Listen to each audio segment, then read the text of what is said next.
Madame le commissaire général c'est ça, hein? Chaque fois je me perds entre salon et forum. Forum international Salon africain des transports. Cher mentor, c'est un grand frère, conseiller économique et social. Mesdames et messieurs, c'est un plaisir de vous retrouver pour ce panel à la suite de ce qui a été présenté sur les biocarburants. J'étais en train de me poser une question de la tête et puis je me suis dit, bon, je ne vais pas gâcher mon entrée, je ne vais pas poser la question maintenant. Mais ça fait partie justement de ce que nous allons faire tout à l'heure. C'est la question de la formation. On parle de biocarburants, mais on n'a pas posé la question. Tout ça là même, on fait ça comment? Je vais parler le français ivoirien pour qu'on se comprenne mieux. Tout ça là, on fait ça comment? Biocarburant là. Vrai, on sait que c'est EVA, mais est-ce qu'il y a une école où on forme pour ça? C'est ça la préoccupation. Le panel que j'ai l'honneur de présenter maintenant aborde donc une thématique importante. C'est comment insérer les jeunes dans les nouveaux métiers de transport et de la logistique. Mais avant, je voudrais qu'on se fasse un tonnerre d'applaudissements pour déjà se réveiller, se mettre dans le bain, parce qu'on vient de déjeuner. Et quand on finit de déjeuner, on est un peu lourd. Voilà. Alors, avec l'évolution rapide des technologies, l'avènement de l'intelligence artificielle, la digitalisation des chaînes logistiques, ainsi que la transition vers des modes de transport plus verts, alors, vert, durable et intelligent, tout ça sont des terminologies qu'on retrouve. De nouveaux métiers dans le secteur des transports et de la logistique émergent. Ces évolutions ouvrent d'immenses opportunités pour les jeunes, mais elles posent également des défis en matière de formation, d'information, d'employabilité et d'adaptation aux nouvelles exigences du marché du travail. Quelles sont les opportunités, les compétences requises, ainsi que les meilleures stratégies pour préparer la jeunesse africaine, la jeunesse ivoirienne, puisque nous sommes en terre de Côte d'Ivoire, à s'insérer rapidement, efficacement dans ces métiers d'avenir. Nous avons donc le privilège de recevoir cet après-midi des experts de la question de l'emploi jeune, de la question des transports et de la logistique qui vont nous instruire. J'ai 3 panélistes, je crois savoir que... Alors, est-ce que, je crois la représentante de Madame Medeiros, je n'ai pas eu le temps de... Ah, le représentant de Madame... Monsieur Amon.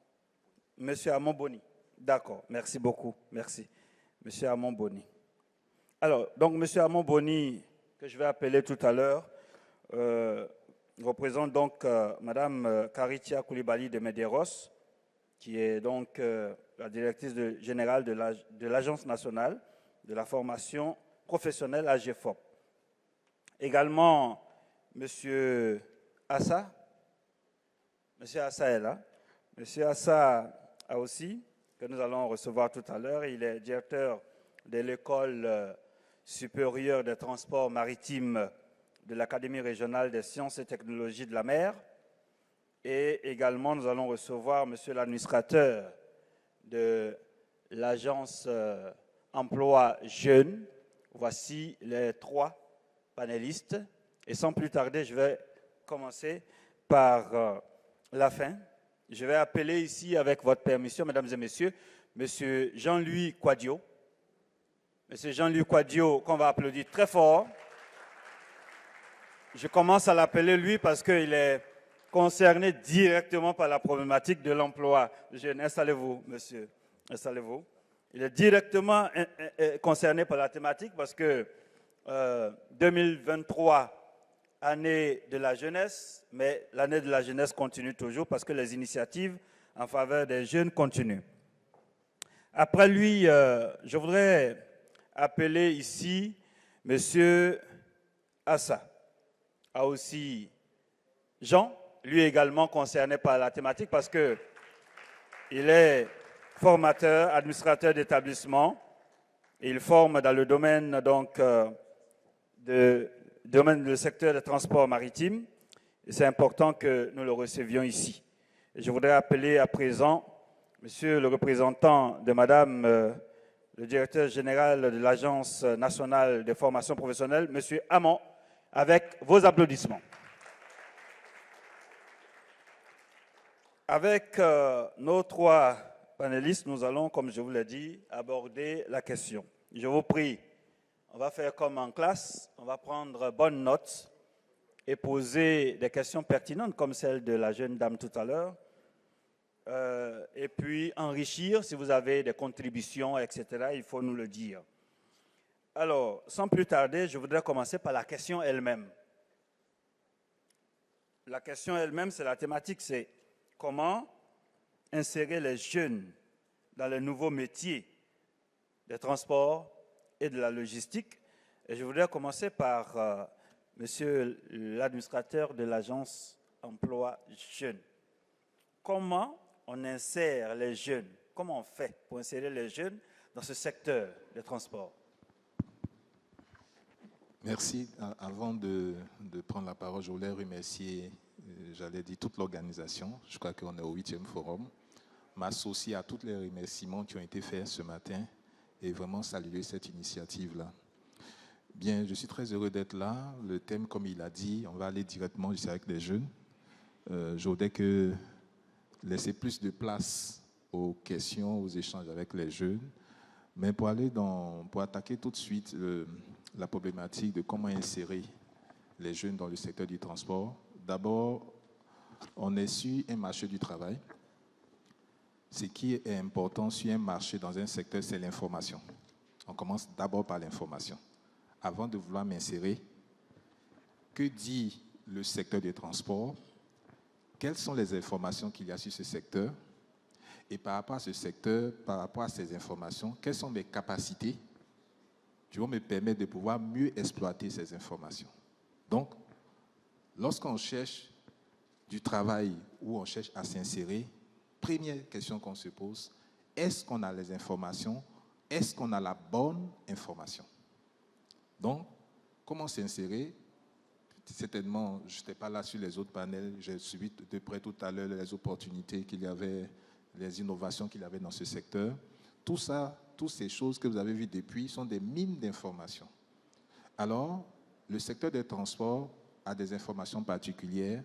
C'est un secteur qui est en plein développement, où des métiers se créent, des métiers aussi disparaissent. Les informations, les premières informations que je dois prendre, c'est de voir les métiers qui existent. Quels sont les nouveaux métiers? Quels sont les métiers qui existent déjà? Quels sont les nouveaux métiers? Et comment on peut aborder ces nouveaux métiers? Deuxième question, après l'information, est-ce que j'ai la formation qui me permet de pouvoir répondre aux besoins des profils demandés? Donc, il y a la question de la formation. Donc, est-ce que j'ai une formation de base? S'il y a cette formation de base, comment je peux ajouter des formations complémentaires, des formations plus actualisées pour me permettre de répondre à ce besoin de marché? Donc, il y a la question de la formation. Et puis, une fois qu'on a fait la question de la formation qui est de plus en plus actualisée, il faut aller dans ce domaine pour pouvoir faire des projets de stage, aller dans l'apprentissage, se familiariser avec le secteur, et puis naturellement aboutir sur un emploi salarié, c'est-à-dire il y a des besoins de recrutement auprès des employeurs, ou bien je regarde le secteur, j'ai des potentialités, je vais créer ma propre entreprise, je suis un bon informaticien, je vais développer des applicatifs dans le transport pour faire ceci et cela. Je saisis les opportunités qui ne sont pas encore mieux exploitées plutôt par ce secteur-là. Donc, troisièmement, c'est la méthodologie d'insertion qui peut aller par l'emploi salarié avec des programmes de stage ou bien par l'entrepreneuriat où on cherche des opportunités de financement pour s'insérer dans ce secteur. Donc, j'aurai l'occasion de rentrer dans plus de détails. Oui. Excusez-moi, je suis très passionné. Si je commence, je vais prendre Oui. tout le temps. Donc, je voulais pointer ces deux. Donc, un mot, information, formation, apprentissage, opportunités à saisir dans l'entrepreneuriat ou bien dans l'emploi salarié. Voici les différentes étapes pour mieux s'insérer dans ce secteur. D'accord, merci beaucoup. Merci. Cela m'amène à voir monsieur le directeur qui forme dans le domaine maritime, monsieur Assa. J'ai envie de dire, quels sont ces nouveaux métiers? On parle de nouveaux métiers. Quels sont ces nouveaux métiers? Et en parallèle, est-ce qu'il y a des anciens métiers qui, naturellement, certainement, sont en train de disparaître, comme l'administrateur AEG a dit? Merci, monsieur le modérateur. Je voudrais dire un grand merci au comité d'organisation de ce forum qui a eu quand même le nœud creux en nous invitant, comment dirais-je, en tant que panéliste à cette activité. Eh bien, effectivement, il y a de nouveaux métiers.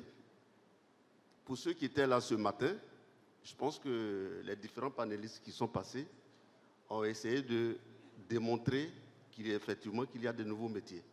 Alors, vu ces nouveaux métiers, il faille que nous, en tant que structure de formation, nous nous accommodons. Mais comment est-ce que cela va se faire?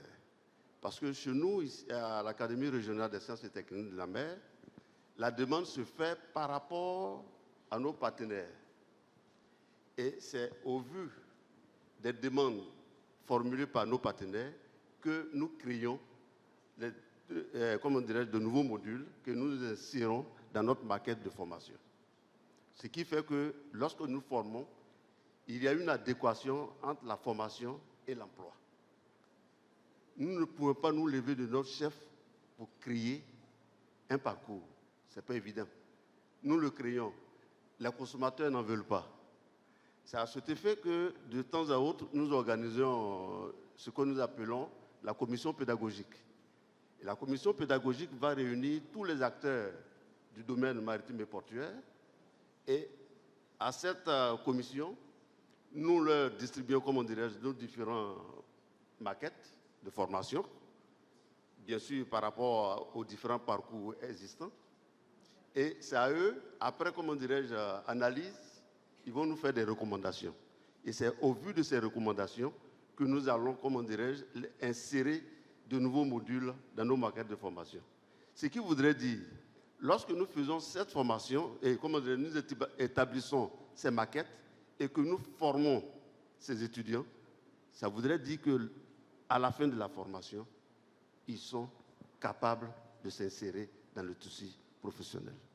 Donc c'est comme ça, c'est de cette manière que nous évoluons. D'accord, je reste avec vous toujours. Est-ce que vous avez, comme certains des instituts de formation en Côte d'Ivoire et en Afrique, est-ce que vous avez ce même souci de former des jeunes qui sont immédiatement captés sur le marché du travail, au point où, pour les curricula de formation que vous avez des soucis? Parce que je sais qu'il y a des établissements, dans le domaine du numérique notamment, où des étudiants sont formés et qui, juste avant même la fin de formation, sont captés vers l'extérieur et qui ne restent pas en Côte d'Ivoire. Bon, nous avons cette chance, heureusement. Ah, bon, est-ce que c'est vraiment une chance? Oui, d'autant plus que lorsque nous formons, bon, je ne sais pas, pour ceux qui ont eu le privilège d'assister, comme on dirait, à nos fêtes promotionnelles, ils ont dû le constater. Séance tenante, les entreprises même octroient déjà des stages. Et je vous assure que dans la communauté portuaire, que ce soit sur le plan local qu'à l'extérieur, nous avons des partenariats avec la plupart de ces entreprises-là. Ce qui fait que pour l'insertion de nos jeunes que nous formons, nous n'avons pas de difficulté à cet effet. C'est rassurant de l'entendre, mais en même temps, je pense qu'il faut insister pour retenir les ressources sur place pour accélérer nos processus de développement. La GFOP est aussi en avant-garde de projets portés par l'État, un peu comme, tout comme l'Agence Emploi Jeunes pour l'insertion des jeunes, la formation des jeunes. Dites-nous, M. Hamon, comment la GFOP adresse cette question de l'insertion des jeunes, surtout dans le secteur du transport?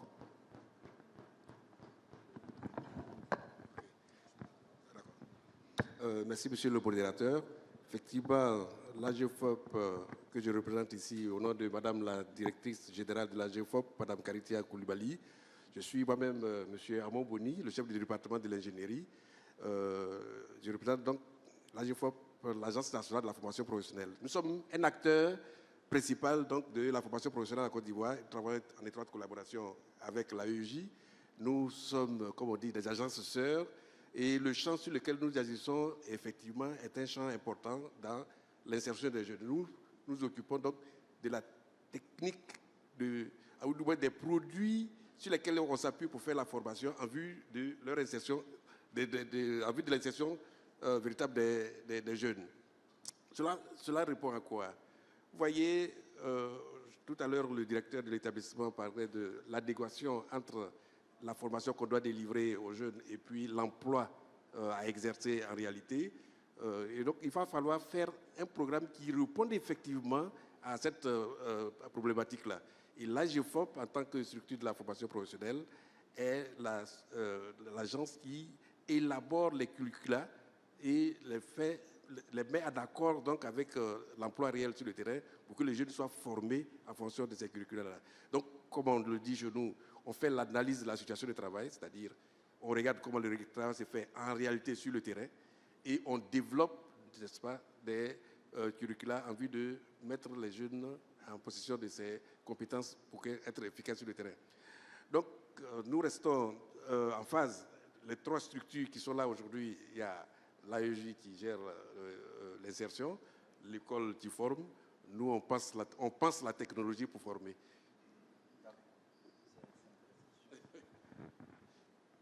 Est-ce qu'on se comprend bien? Les jeunes, il y a beaucoup d'étudiants. Hein? Ça va? On se comprend bien? Ça va? Je vais vous entendre réagir. Est-ce qu'on s'entend? On se comprend? D'accord. Alors, oui, allez-y, monsieur l'administrateur. Je voulais avoir un petit complément. Tout à l'heure, on avait parlé comme on parlait de l'insertion. Alors, j'ai dit effectivement que l'information, tout à l'heure sur le volet où on a parlé des nouveaux métiers, etc., des métiers peut-être qui peuvent disparaître, des nouveaux métiers qui peuvent également apparaître. Alors, sur l'information, il y a deux acteurs qui sont importants. C'est l'opportunité, le besoin qui se crée sur le marché, qui est exprimé certainement par les entreprises. Et puis, il y a le niveau de formation qu'il faut pour qu'on puisse embrasser ces nouveaux métiers. Alors, l'une des conditions importantes, c'est que de plus en plus, certainement l'AGFOP y a dans mon sens, c'est d'impliquer les entreprises dans les curricula de formation. Parce qu'à la fin, c'est eux qui vont, j'allais dire, absorber ces jeunes dans ces nouveaux métiers-là.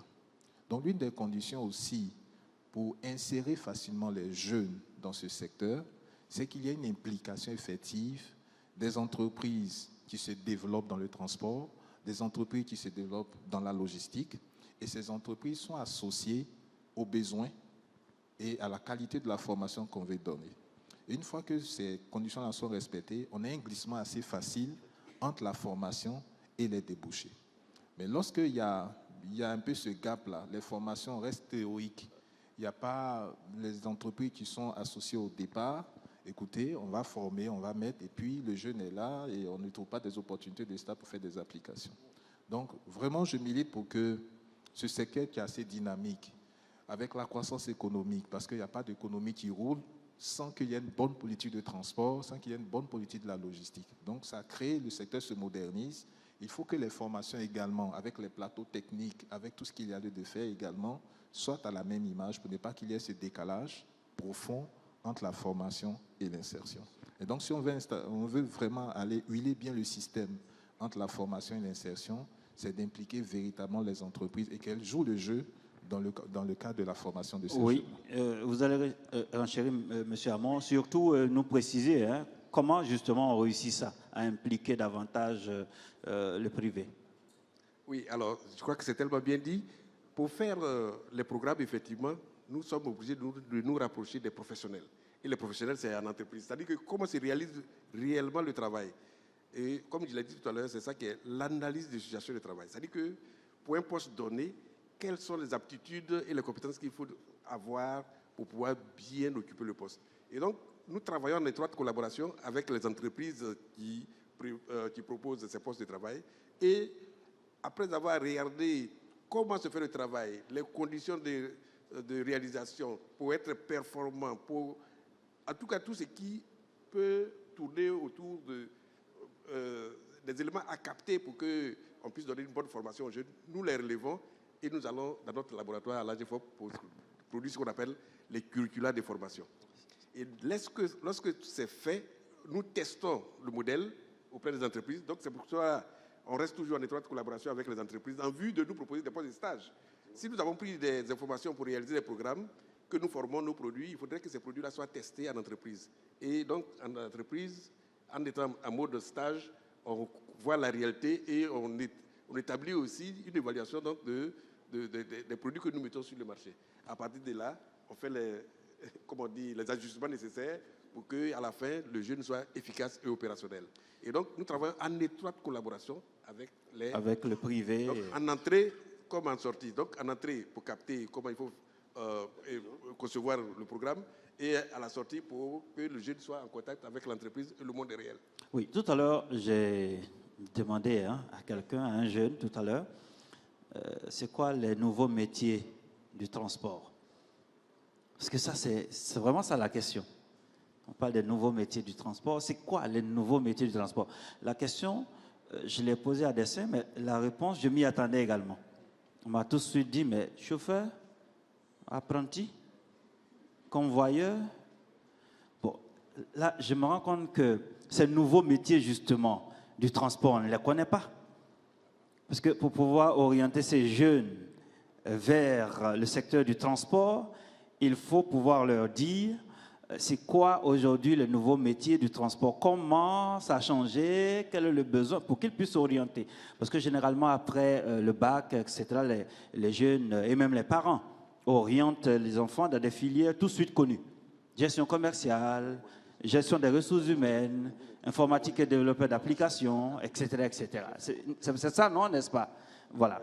Est-ce que vous qui êtes responsable d'établissement, est-ce qu'on a quelques exemples de nouveaux métiers dans le transport? Okay, merci bien. Ce qu'il faut savoir, c'est que quand on parle de nouveaux métiers, c'est parce qu'il existe déjà de vieux métiers. Et l'assise, ce sont ces vieux métiers-là. Mais justement, avec, comment dirais-je, l'énergie verte, la décarbonisation, la solarisation, c'est-à-dire que l'utilisation de l'énergie solaire, etc., les biocarburants. Justement, les biocarburants. Donc, il faille qu'une réflexion très poussée soit faite à ce niveau, ressortir ces nouveaux métiers. Sinon, on les connaît, même quand on parle de logistique. C'est un vieux métier. Oui. Mais la logistique appliquée, par exemple, à l'économie verte, ça n'existe pas. Mais pour pouvoir atteindre cet objectif-là, il faille qu'on se base d'abord sur l'existant. Justement, c'est-à-dire que c'est une complémentarité. C'est ça. Aujourd'hui, nous prenons par exemple dans la logistique le cas des VTC et autres. Mais aujourd'hui, qu'est-ce qui se passe? Vous êtes chez vous à domicile, avec votre smartphone, vous passez une commande. Oui, le véhicule vient vous chercher à la maison tranquillement. Ça ne fait que faciliter. Mais pour pouvoir l'appliquer, il faut connaître. Il faut connaître. Moi, comment dirais-je, ce matin, lorsque les panélistes plutôt qui étaient passés ont posé ce problème de l'économie verte, il y a une entreprise qui a déjà anticipé en disant qu'ils ont déjà des installations pour la réparation de ces véhicules roulant à l'énergie, oui, etc., etc. Mais il faille qu'on s'accommode vers ces métiers-là. Donc, en quelque sorte, où intervient la nouvelle technologie, c'est ces métiers-là qu'on peut appeler nouveaux métiers. Sinon, ces métiers-là existent. C'est ça. Ça existe. Tout comme Mais le seulement métier voilà. de mécanicien, par exemple, qui Justement. se professionnalise, parce que désormais, on a l'électrique, comme vous dites. Justement. Donc, il faut avoir des compétences en la matière. Si on prend le cas, par exemple, d'une structure exerçant à Abidjan, au port d'Abidjan, c'est l'écologie verte. Tout se passe, que ce soit les chariots élévateurs, les véhicules qui roulent au sein de cette entreprise, roulent, comment dirais-je, à l'électricité et à l'énergie solaire. Donc il faut que nous nous accommodons. Il suffit de s'accommoder. Sinon, ces nouveaux métiers vont exister sur la base, bien sûr, des anciens métiers.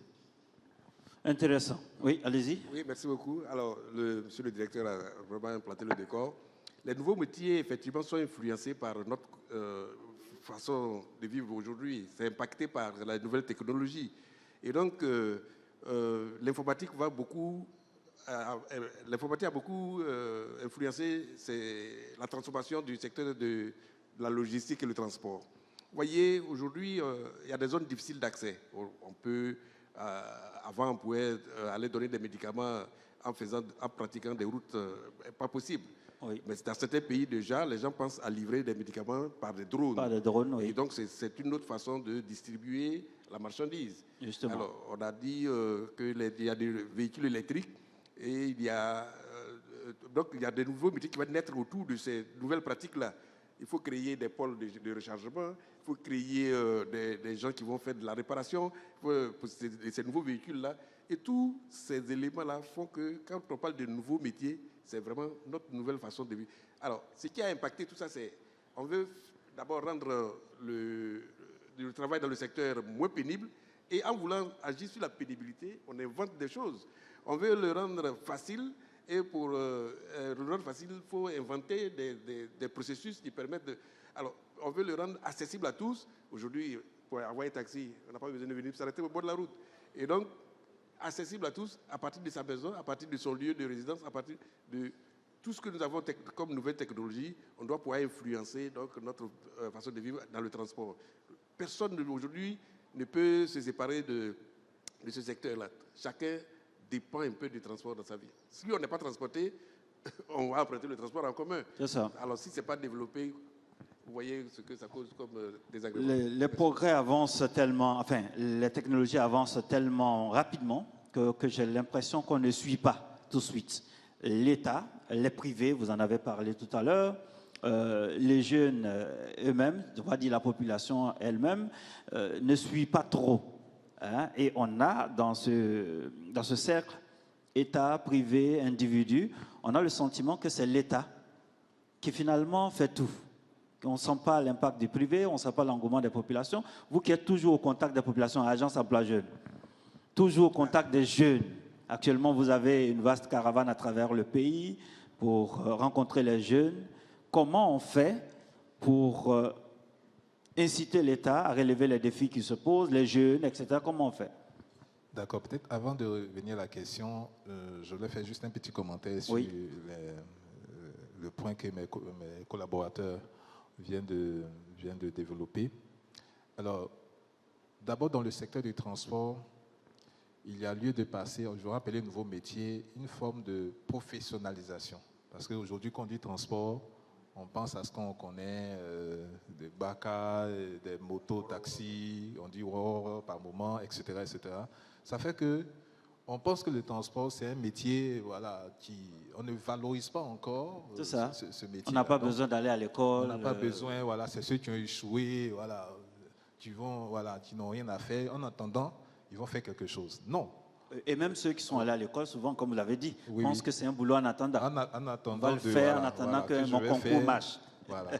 Or que le transport, il n'y a pas d'économie sans transport. C'est pas possible. Donc, c'est d'arriver à professionnaliser les corps. Les différents corps de métiers qui existent dans le transport. Comme ça permet aux métiers qui étaient anciens sous une forme d'apparaître sur une nouvelle forme, beaucoup plus professionnelle. Deuxièmement,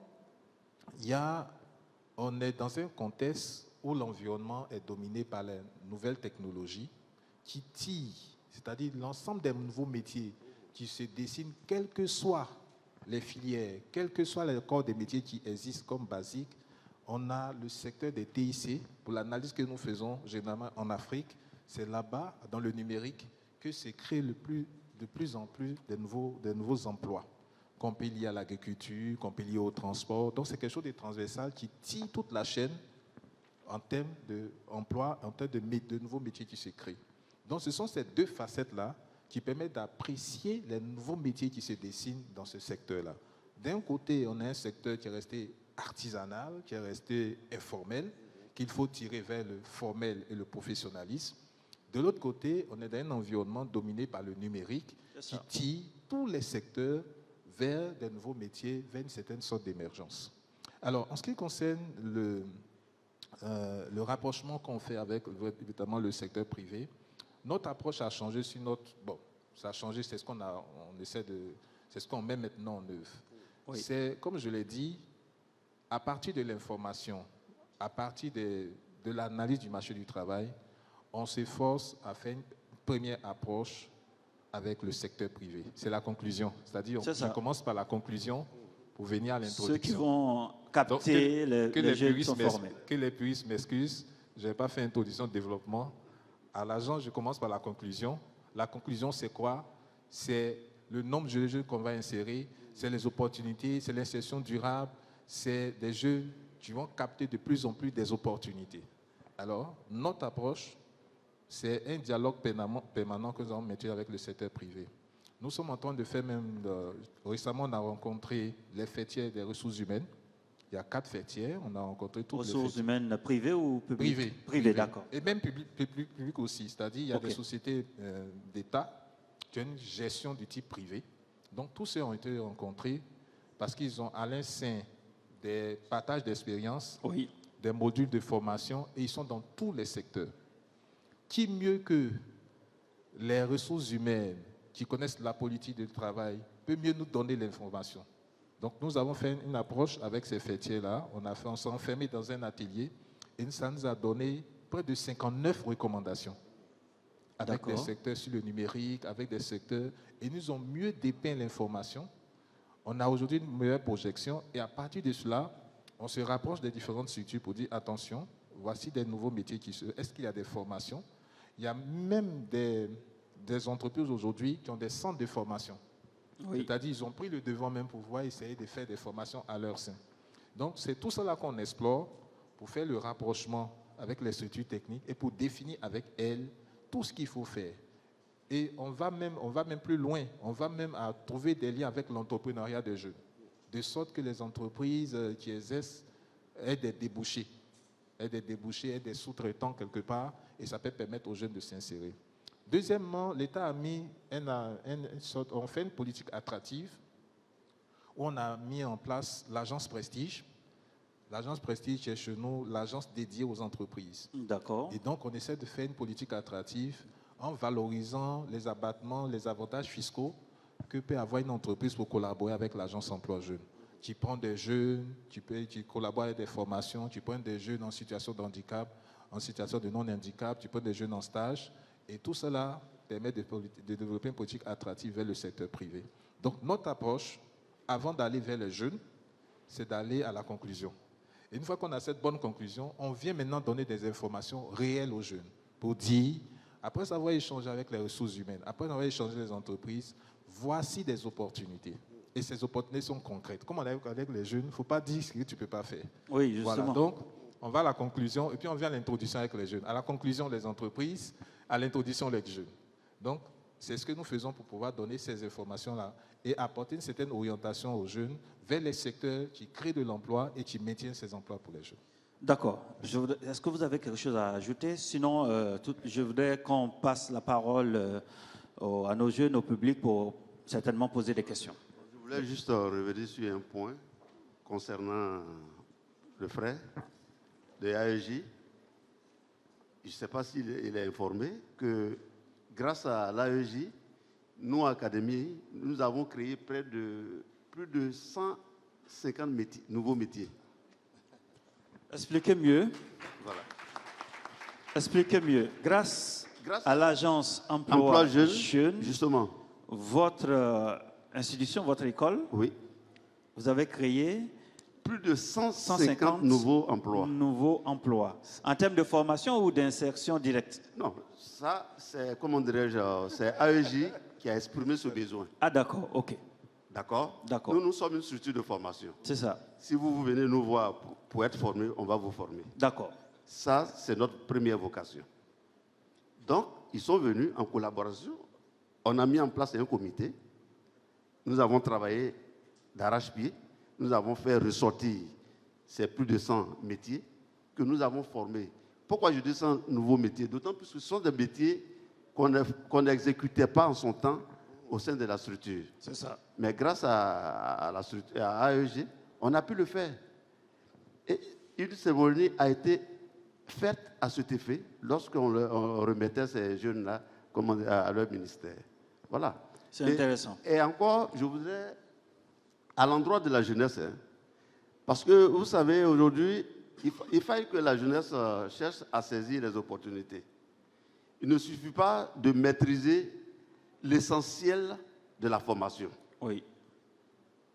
Il faut savoir être Voilà. à l'écoute Parce que du marché. si une entreprise a besoin de 5 stagiaires et qu'elle fait un entretien de 15 stagiaires, elle va retenir au moins 8. Oui. Et dans les 8, c'est là qu'il va essayer de voir qui mérite les 5 là. Quels sont ces 5 là qui méritent ce poste? Mais deux fois, il y a la barrière des langues qui pose Oui, justement. un véritable problème, surtout l'anglais. Oui. Nous, dans notre domaine, la logistique ou bien le maritime, si vous ne comprenez pas l'anglais, ce n'est pas la peine. Ce n'est pas la peine. Parce que toute la documentation est en anglais. Toutes les communications sont faites en anglais, etc. Vous pouvez maîtriser l'environnement, mais si vous n'avez pas ce bagage linguistique, ce n'est pas évident Oui. de pouvoir évoluer dans ce domaine d'activité. Oui, C'est oui. ce que je voulais compléter. C'est vraiment ça, c'est une réalité, parce que même à des salons comme ceux que nous organisons comme ça à présent, même organisés en France, parfois on parle en anglais. Hein. On se surprend, nous, francophones, à se retrouver en France à des activités où on est obligé en France de parler anglais. Puis bon, on s'est dit, mais finalement, on n'est pas parti loin, hein. On n'est même pas allé loin. Oui. Alors, vous avez certainement des questions. Madame le commissaire, micro pour... voilà, la dame derrière. On va prendre Madame le commissaire général d'abord. Madame Bamba. Ben, je voudrais en tout cas déjà féliciter nos panélistes, l'Agence Emploi Jeunes, l'AGFOP ainsi que l'Académie régionale des sciences et techniques de la mer. 3 structures aujourd'hui qui, même quelquefois dans l'ombre, font bouger la formation des jeunes en Côte d'Ivoire. Qui, quelquefois, j'en ai été témoin, j'ai eu cette chance-là, quelquefois changent la vie des jeunes déscolarisés, des jeunes même qui avaient de grands diplômes, mais qui ne correspondaient pas au marché du travail. J'ai pu voir des initiatives qui ont permis à ces jeunes-là de vraiment changer de branche, avoir des formations beaucoup plus courtes et se réinsérer dans le tissu social. Ça, je voudrais vraiment qu'on les applaudisse pour ça déjà. Vous faites beaucoup pour les jeunes en Côte d'Ivoire. Quelquefois, ce n'est pas su parce que vous êtes des technocrates, vous avez l'habitude d'être derrière vos dossiers, vous êtes au résultat, vous avez la pression.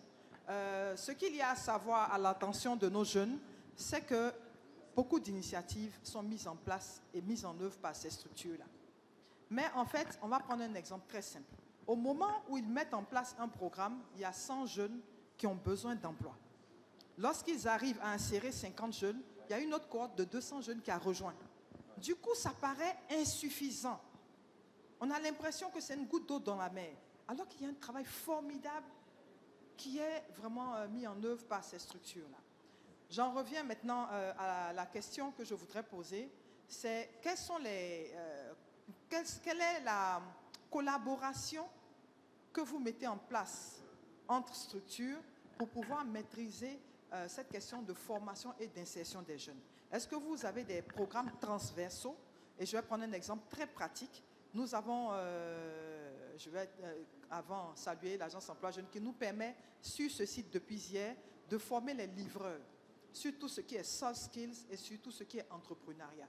Ils le font gratuitement. Et je parlais avec le formateur tout à l'heure. Il trouve que le programme est pertinent et c'est peut-être un programme qui va continuer sur la durée.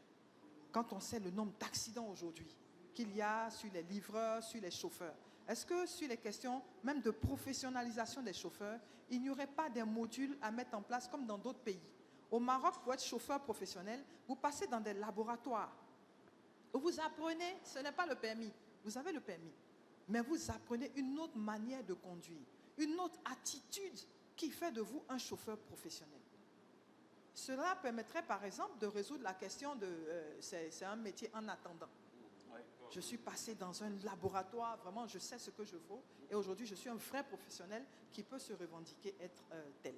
Deuxième élément, hier nous avons assisté à la conférence sur le métro où on nous a indiqué des opportunités incroyables en matière d'emploi dans différentes branches puisqu'il y a 4 structures qui font partie du métro, que ce soit à partir des gares routières, que ce soit la billetterie, il y a plein de métiers qui vont se créer. Est-ce qu'on peut nous dire aujourd'hui si des opportunités ont commencé à être captées pour cela? C'est vrai que le métro ne va pas voir le jour tout de suite, mais est-ce que vraiment une revue de ces métiers qui vont éclore avec le métro a déjà été faite? Sur la question des chauffeurs, est-ce qu'il ne faut pas mettre en place, des chauffeurs et des livreurs, de mettre en place un processus par exemple, pour qu'ils commencent donc par la professionnalisation, mais un accompagnement pour que ce soit un projet qui soit plus pertinent à terme, que ça devienne un vrai emploi durable. Ce matin encore, je suis désolée, je monopolise un peu la parole, mais c'est des questions tellement importantes, la formation. Ce matin encore, on parlait d'électromobilité. Et nous avons eu un panéliste qui a installé un garage qui traite à 100% des véhicules électriques. Il n'avait pas de main-d'œuvre. Il a dû payer le billet d'avion et la formation de quelques jeunes qui l'emploient vers la Chine. Est-ce qu'on ne pourrait pas penser à la formation des formateurs pour dupliquer, par exemple, ce genre de modèles, qui sont des modèles d'avenir? Je voudrais m'arrêter là pour ne pas garder le micro trop longtemps. Oui, intéressant. Monsieur Hamon, vous avez le micro. Oui, alors la question est vraiment intéressante. Effectivement, avec les structures que nous représentons, nous devons être en synergie d'action.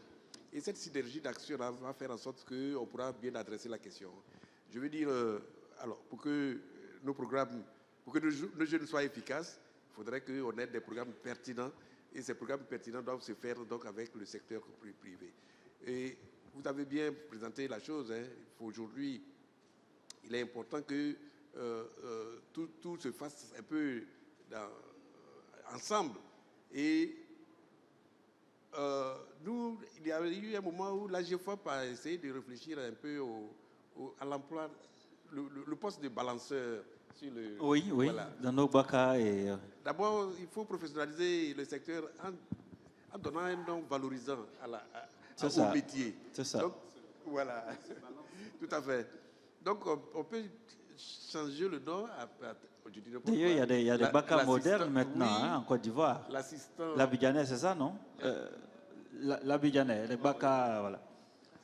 Alors, oui, le balanceur, comme on le dit, pourrait s'appeler l'assistant au chauffeur. Oui. Et cet assistant au conducteur, on peut décrire le poste, bien décrire avec des compétences bien précises. Et puis, le rôle qu'il joue sera valorisé parce que, voyez, quand il tient les billets entre les doigts, oui, et puis il se penche sur les clients pour prendre la monnaie ou donner la monnaie, ou bien tout en sueur. En sueur, et puis dit au client, on va là-bas. La façon de s'adresser aux clients et de le traiter même peut changer si nous professionnalisons en fait ces métiers. Et donc nous allons leur donner, comment on dit, la compétence nécessaire pour que le métier soit valorisé. L'éducation au civisme, voilà, tout ça. Justement, le civisme, ça c'était très important. On avait même un projet à faire à Boaké.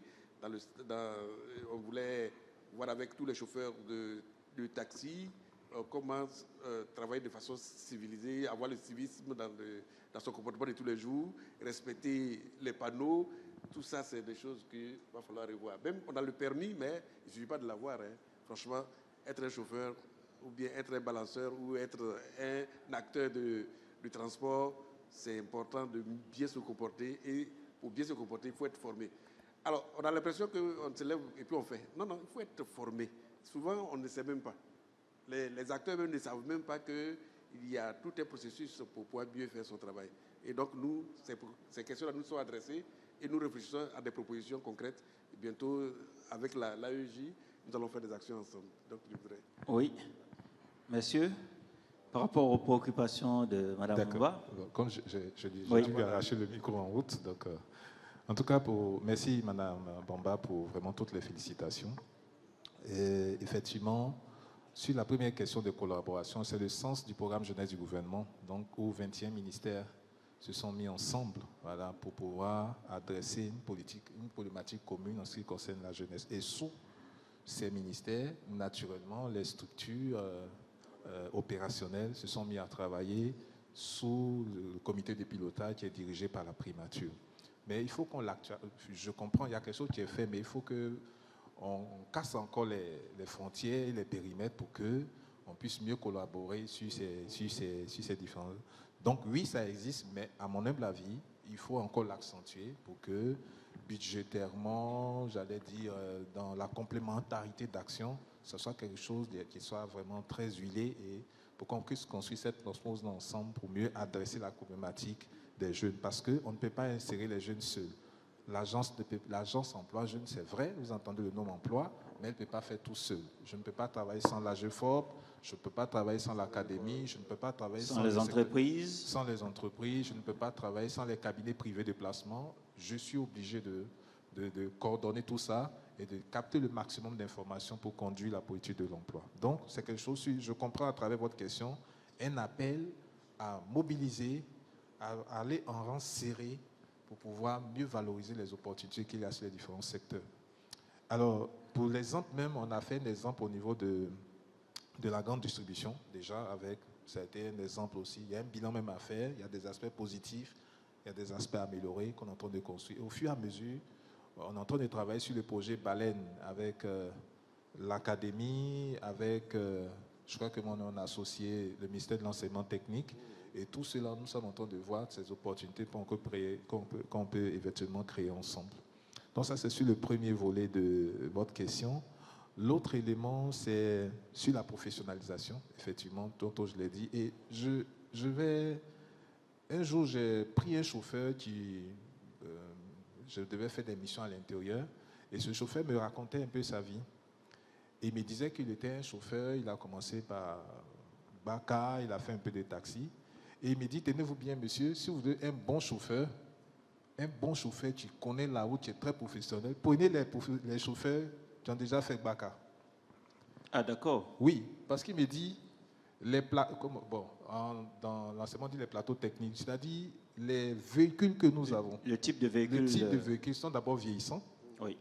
Mais il arrive à se débrouiller avec ce véhicule-là, à le réparer. Il y a des fois même, ils n'ont pas les éléments même pour... Je ne vais pas effrayer ceux qui prennent les Baka, mais si derrière, c'est que les clients sont... Si on voit les efforts qu'ils ont avec le type de véhicule, oui. Et ils arrivent à faire plusieurs voyages le jour, à combien plus forte raison si on leur donne un nouveau véhicule? C'est vrai, c'est de la mécanique pure. Donc, hein. c'est un apprentissage, mais ils sont petits d'expérience, ils ont des cas pratiques sur la route. Juste leur donner les trucs des panneaux de signalisation, mais dans la pratique de la conduite, bon, je ne casse pas, peut-être il y en a dans la salle, il y a des personnes même après l'auto-école là.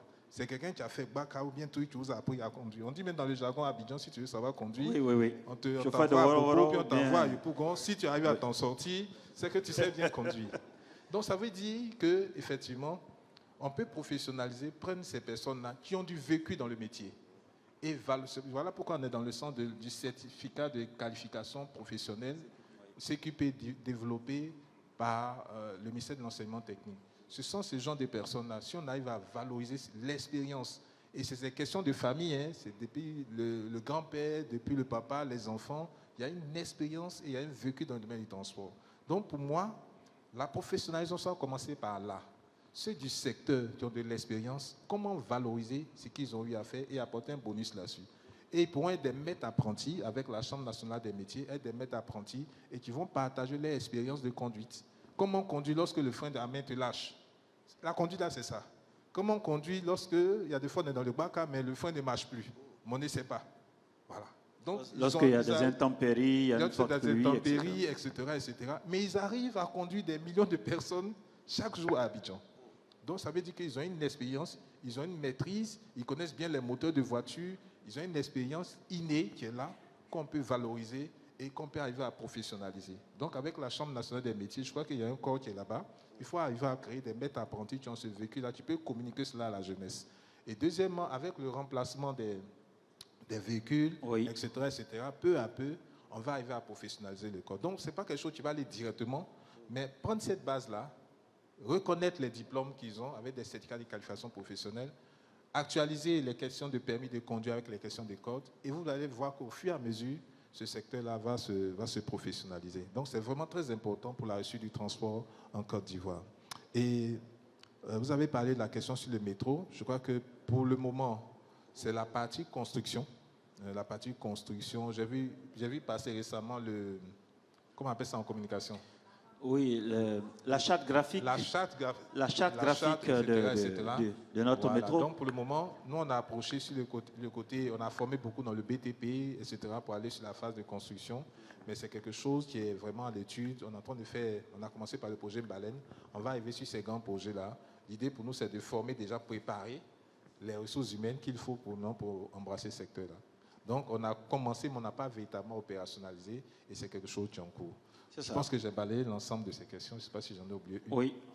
On va permettre à M. Assa. Je précise que la charte graphique, c'est les éléments d'identification des véhicules donc de nos prochains métros, en termes de couleur, de design, etc. Voilà. Parce qu'on a des apprenants ici, il faut aussi tout spécifier. Merci. Je voudrais revenir un peu sur le projet Baleine. Oui, oui. Parce que vous savez que... On va mieux expliquer ce projet Baleine, justement. Bon, le projet Baleine, vous savez qu'il y a l'État de Côte d'Ivoire qui a signé un décret. Oui. Le local content. Oui, le contenu local. Le contenu local. Ça sous-entend que les Ivoiriens sont prioritaires sur cette plateforme pétrolière. Mais est-ce que nous, Ivoiriens, nous sommes prêts? C'est ça. À occuper cette place? Or, dans ce projet, il y a tous les métiers.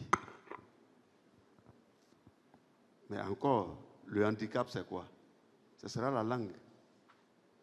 Ce sera la langue malheureuse. Oui, parce que sur la plateforme, on ne va pas que parler français. Non, on parle même pas français. D'accord. Parce que sur une plateforme, la plateforme, c'est un navire. C'est ça. C'est un navire. Et les membres d'équipage qui sont sur ce navire-là, sur cette plateforme-là, c'est anglais, ils parlent. Voilà, donc, sur ce point-là, on a encore des soucis. On a des défis, de grands défis à relever. Il faut que nos enfants s'y mettent pour que vraiment ils puissent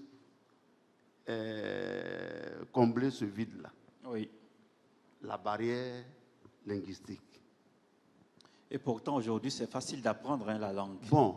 Avec son smartphone, je vous garantis, en quelques jours, vous maîtrisez les bases de la langue anglaise. Voilà. Donc, c'est sur ce point-là, je voulais... D'accord. Je pense que des préoccupations, parce qu'on me fait signe... Vous voyez, hein, monsieur, les bras, voilà. On me fait signe pour l'heure. On va prendre le sénateur. Et puis après, on va prendre une ou deux. Mais vraiment, soyez concis et précis dans vos questions. Parce qu'on me fait signe pour le temps. Merci, M. Ouattara. Merci aux panélistes pour la qualité de leurs interventions qui ont édifié l'auditoire. Deux choses. On a parlé des chauffeurs. Et je sais, parce que j'ai participé à un atelier dernièrement avec l'AGFOP, qui est en train de faire un passeport compétences. Et comme l'a dit l'administrateur de jeunesse, emploi jeune, moi je propose que on fasse des certificats de qualification, mais sur les véhicules de transport commun, je veux parler des BACA, je veux parler des cars, je veux parler des taxis, qu'on ait le label l'AGFOP peut travailler sur cela avec Emploi Jeune. On a le label chauffeur certifié. Oui. Ça donne confiance à l'usager pour dire, bon, je suis en train de monter dans un véhicule, le chauffeur est certifié. Parce que les permis, souvent, on sait qu'il y a des gens qui ne font même pas le code, qui ne vont pas à l'auto-école et qui ont le permis. Donc ça, c'est le premier point. Mais ce que je veux dire à la jeunesse, mes neveux, mes jeunes frères et tout ça, c'est qu'il y a beaucoup de métiers aujourd'hui qui vont disparaître demain. Il y a des métiers d'hier qui n'existent plus aujourd'hui. Et demain, avec l'IA, c'est-à-dire l'intelligence artificielle, et d'autres technologies qui vont venir, il y a beaucoup de métiers qui vont disparaître. Vous voyez, dans notre environnement, il n'y a plus de dinosaures, n'est-ce pas? Mais c'est parce qu'ils n'étaient plus adaptés à l'environnement. Et aujourd'hui, la jeunesse a les ressources, a les capacités de créer demain. Quand ils vont sur TikTok, quand ils vont sur Facebook, ou quand ils sont dans des groupes, quand ils veulent s'inscrire sur des groupes WhatsApp, il faudrait que ce soit pour préparer demain. Il faut éviter les bérets. Les bérets, ça ne donne pas de travail demain. Mais se former donne du travail demain. Forcément. Voilà, donc c'est ce que je veux dire à nos jeunes. Vous voyez, l'application Yango est venue ringardiser les anciens transporteurs en Côte d'Ivoire. Aujourd'hui, si tu veux prendre un taxi, tu préfères dans un premier temps prendre un Yango. Mais c'est un logiciel qui a été fait par des Russes. Oui. Mais leur cerveau n'est pas plus gros que le nôtre. Mais sauf que la force de leur travail est beaucoup plus puissante que le nôtre. Donc pour l'Afrique de demain, il faut que la jeunesse se lève. Et comme il a dit monsieur Jean-Luc Quadio, la conclusion là, comment je serai utile à ma communauté demain? Comment je serai utile à mon pays demain? Comment je serai utile à moi-même demain? Donc, ils n'ont qu'à diminuer les distractions. Tout ce que vous voyez assis là, ils ne partaient pas en boîte quand ils étaient au lycée. Ah non, hein? Ils travaillaient. Il y en a qui partaient en boîte. Et ceux qui partaient en boîte, qui s'amusaient, c'est eux qui raquettent ceux qui sont là aujourd'hui. Moi, j'y allais pour chercher l'argent. Donc, vous mettez au travail. Le président Alassane Ouattara, il est en train de faire un beau pays. Quand vous sortez, vous savez que le président est en train de travailler. Ce n'est pas pour lui qu'il travaille, c'est pour la jeunesse. Mais si on ne fait pas attention, parce que la jeunesse ivoirienne préfère aujourd'hui faire les paris sportifs, ils préfèrent aller sur des activités pour avoir de l'argent rapidement. L'argent rapide crée toujours problème rapidement. C'est ça. Voilà. Donc ce qu'on va leur dire, c'est bien qu'ils soient venus à ce forum, mais il faut qu'ils partent à la maison en ayant à l'esprit que la Côte d'Ivoire de demain, c'est eux. Et pour construire la Côte d'Ivoire de demain, il faut qu'ils se mettent au travail. Sinon, ce qui se passe dans nos mines aujourd'hui, dans beaucoup de secteurs, c'est ce qui va se passer demain. Aujourd'hui, quand tu vas dans les mines ivoiriennes, les travailleurs, ce sont les Libériens, ce sont les Ghanéens, ce sont les Burkinabés. Et les Ivoiriens s'asseyent pour dire qu'il n'y a pas de travail. Mais si autant de personnes quittent ailleurs pour venir en Côte d'Ivoire, sûrement il y a du travail. Je vous remercie. Merci beaucoup. Merci. Franchement, je vois beaucoup de mains qui se lèvent et le temps qui nous est donné est largement épuisé. On va continuer les échanges en B2B avec... Bon, vous avez déjà le micro, comme vous insistez. Vraiment le dernier. Comme vous avez déjà le micro, on va vous faire le dernier. Soyez concis dans votre question, s'il vous plaît. Oui, je serai concis dans ma question. Est-ce qu'il n'y a pas de confusion entre toutes les structures en Côte d'Ivoire, sachant bien qu'il y a un décret qui a été pris, disant que tout conducteur d'engin de 2 à 4 roues, n'excédant pas plus de 9 places, doit être détenteur d'une carte professionnelle émise par la Chambre nationale des métiers pour pouvoir exercer sur le territoire ivoirien. Est-ce que ce n'est pas parce qu'il y a un conflit d'intérêts entre les ministères et les structures que cela ne se met pas en pratique? C'est ma question. Merci. Qui répond? Mais franchement, pour répondre à ça, hein, sa préoccupation, vous parlez de... Il y a des lois qui interdisent, par exemple, aux conducteurs de 2-3 roues, c'est ça? De transporter... précisez votre question. Précisez, parce que... La loi ivoirienne dit désormais que tout engin de 2 à 4 roues doit être conduit par un chauffeur détenteur d'une carte professionnelle, démise par la Chambre nationale des métiers. D'une carte professionnelle. C'est-à-dire, à travers ça, il doit suivre des formations régulières. En dehors de son permis de conduire, chaque année, il doit suivre une formation. D'accord, on comprend mieux. Bon, mais déjà avec le permis, si c'est passé dans de très bonnes conditions, je pense que c'est encore mieux même que la carte professionnelle, hein, qui peut être délivrée, la carte professionnelle, par un privé, parce qu'aujourd'hui le transport est assuré par des privés. Oui, je comprends parfaitement votre question. Voilà. Quelqu'un veut dire quelque chose? Voilà. En matière je suis un spécialiste dans la question. Mon approche est très transversale. C'est chercher travail pour donner aux jeunes. C'est ça votre travail. Mais je suis partenaire avec la Chambre nationale des métiers. Effectivement, on est en train de travailler sur ce dossier-là pour créer des maîtres apprentis pour que des personnes aient des cartes professionnelles, des cartes d'artisans. Moi, je pense que c'est tout le sens de la professionnalisation qu'on veut donner. Donc, ce genre de truc-là, il y a un aspect de communication, des tests peuvent être pris, mais si derrière, il n'y a pas les acteurs, il n'y a pas de suivi qui s'y mettent, tout n'est pas forcément l'État, mais s'il n'y a pas tous ces éléments de communication qui est derrière, et puis des mesures même, j'allais dire, très coercitive pour pouvoir faire appliquer. Bon, il y a tout cela. Donc pour moi, peut-être à ta question, moi je opterais plus pour, si les tests sont pris, est-ce que ces tests sont connus? Est-ce que sont suffisamment connus? Qui doit les faire connaître? Quel est le rôle que la Chambre nationale des métiers qui donne, peut-être dans le corps des tensions, qui donne la carte? Quel est l'appui qu'on peut faire à la communication pour que ces personnes rentrent dans les règles?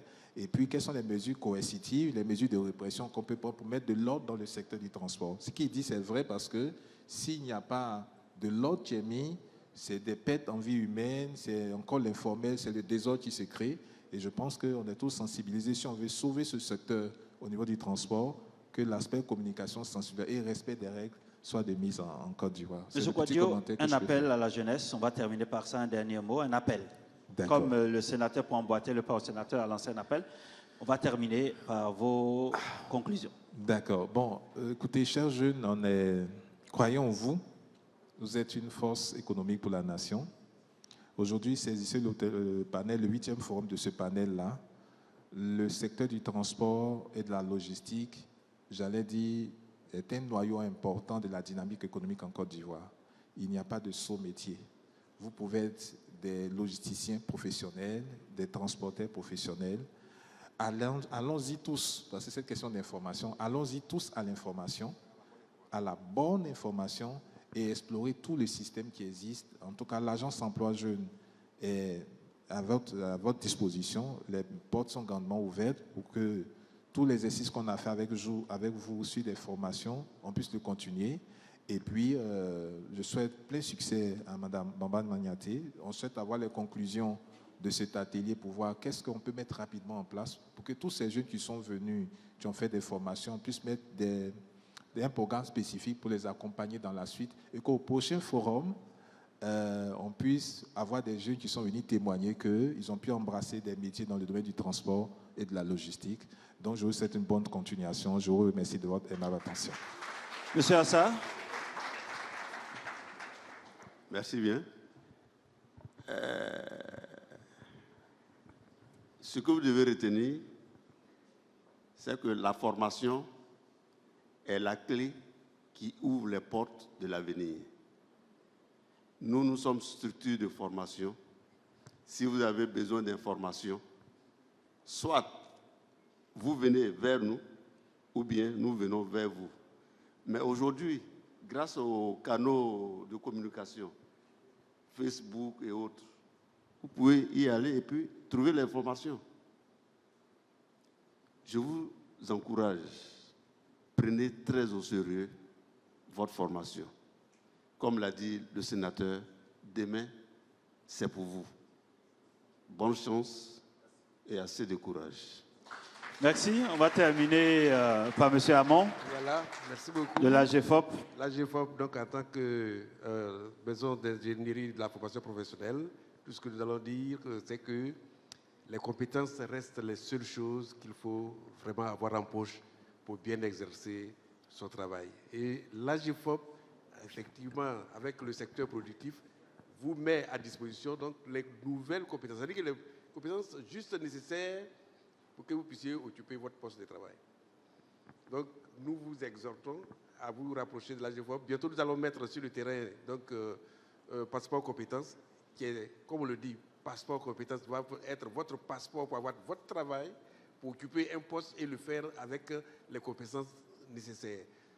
On a suffisamment communiqué sur le sujet il y a quelques jours sur Facebook. On a invité tous les jeunes à contribuer. Et nous restons donc à l'écoute. Les deux entrées par les secteurs d'activité comme par les régions sont ouvertes.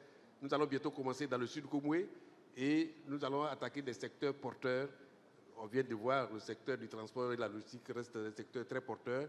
Nous allons donc les proposer en termes d'offres de formation pour que les jeunes soient capables d'occuper des postes. Donc, passeport compétences très bientôt, écoutez, et vous aurez votre passeport pour le travail. Je vous remercie. Merci beaucoup. Pour ma part, je voudrais vous rappeler à tous, surtout à nos jeunes frères, qu'il ne faut pas écouter ceux qui disent qu'il n'y a pas de travail. Il y a du travail. C'est le travail que vous voulez, que vous n'avez pas encore. Parce que souvent, on veut prendre la place du modérateur. Alors qu'on n'a pas la formation, le parcours du modérateur, donc on a l'impression qu'il faut que le modérateur dégage pour qu'on puisse prendre sa place. Alors qu'en attendant d'être modérateur, on peut être technicien à la régie, qui lui est plus payé que le modérateur, parce que c'est grâce à lui que je parle. Donc, commençons par le bas, la formation, l'accès à l'information, et croyez-moi, l'État de Côte d'Ivoire crée d'énormes possibilités pour votre insertion. Et dans le domaine du transport, il y a du travail. Je vais vous citer, data analyst en logistique, spécialiste en mobilité urbaine et transport intelligent, consultant en supply chain digital, coordonnateur logistique e-commerce, ingénieur de drone pour la livraison, spécialiste de logistique verte et durabilité, développeur de solutions blockchain pour la logistique, etc., etc., etc. Il y a du travail dans le transport, que ce soit dans le domaine maritime, il a dit tout à l'heure, que ce soit dans le domaine de l'aviation, il y a du travail, et le transport terrestre, on n'en parle pas. Saisissez vos chances et retenez que tous ceux qui ont réussi ont fait preuve d'audace. Et l'audace, c'est de pousser des portes, et quand la porte ne s'ouvre pas, on passe par la fenêtre. Merci.